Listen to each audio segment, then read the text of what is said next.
Hello everyone, so this is a tutorial on cantilever exchange. So what to do when we want to exchange our cantilever. So let's suppose we are patterning and then our cantilever is damaged, or we don't like the performance anymore, the adhesion length is too long. What do we do?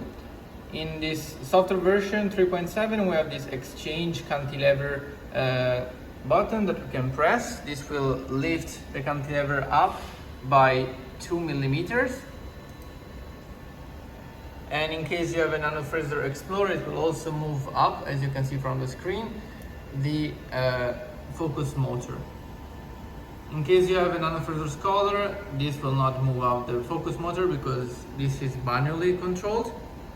Another thing that you can do in case you have older software versions is just manually lifting up the cantilever along the Z direction by 2 millimeters. So we input 2000 here,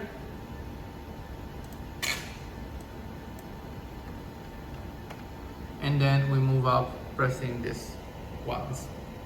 So now let's have a look at the inside the Nanofraser.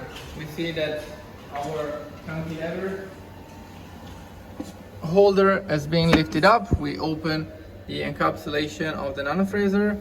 We take the cantilever holder.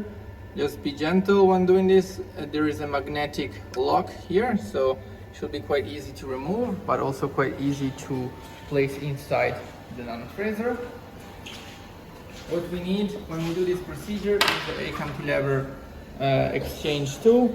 These are slightly different from Scholar and Explorer cantilever holders, but fundamentally it's the same thing. So we insert the cantilever holder here, and then by pressing on this wide platform we lift up these three contacts. One is for the reader, this is for the common, and this is for the writer resistor.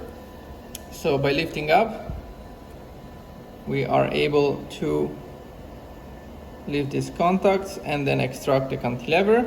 So let's say this is dead, we want to put it out in the box.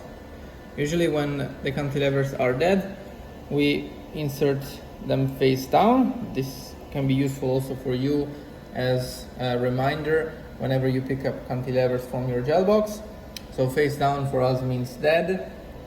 When it's facing up, it's fresh new. When it's inclined, it means that it's used but usable. So now I take a used cantilever, I place it here, close the box.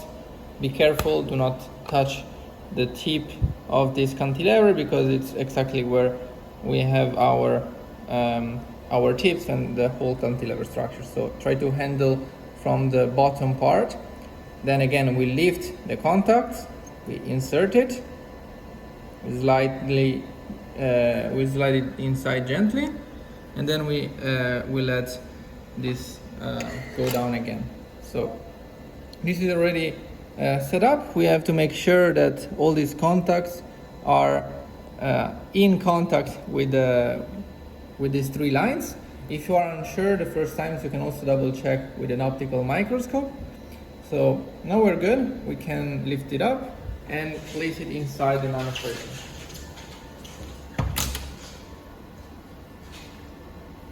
So there is a magnetic lock. What I suggest is to gently go like this, so behind the camera, and then slightly down gently. At some point you will feel the magnetic force, so it will snap in, and if you're not sure whether it's inserted correctly, just gently try to move it on X and Y axis to see where it moves. Now it's inserted correctly, so it's not moving when I try to gently move it across this direction. So now we're good. We can put the encapsulation down again. And to make sure that the electrical connection is good, we can first of all try to run an IV curve. So now we see the signal is good. The reader and the writer resistance respond in the way we expect. So it's already a first sign that the electrical connection is good, and the contact lines are intact. And what we have to do is then moving down with the focus again. Of course, if you're dealing with a NanoFreezer Scholar, this step is not necessary because the focus motor does not move up and down with the NanoFreezer software. It's manually controlled. So we're moving down, we should be able to see the cantilever now. But still we have to go down around 2 millimeters, because when we move down or up with the focus motor, we always move up twice with respect to the coarse stage. So we moved up by 2 millimeters and the focus motor went up by 4 millimeters. So now we're focused again on the surface. We see that the tip position is different, so it's also something that we need to keep in mind. I now slowly approach the surface along the Z direction. So I move down by 1000. The distance should be around 2000, so let's say I do 1000 first, and then I can move down by steps of 100 or even more, depending on how confident you are with the tool. And when we start seeing the shape of the cantilever, it means that cantilever is getting closer and closer to the surface. So now we start seeing the shape of the cantilever. This procedure is necessary to shorten the amount of time that the approach piezo step of the TSPL configuration requires, because this extends the piezo step by step. So now we are around 150 micrometers away from the surface.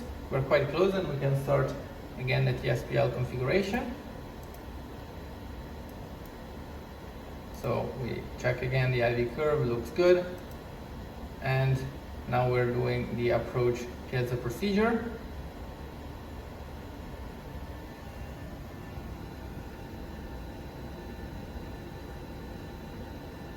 So we see that in few iterations, this procedure should allow us to find the surface, because we're already quite close.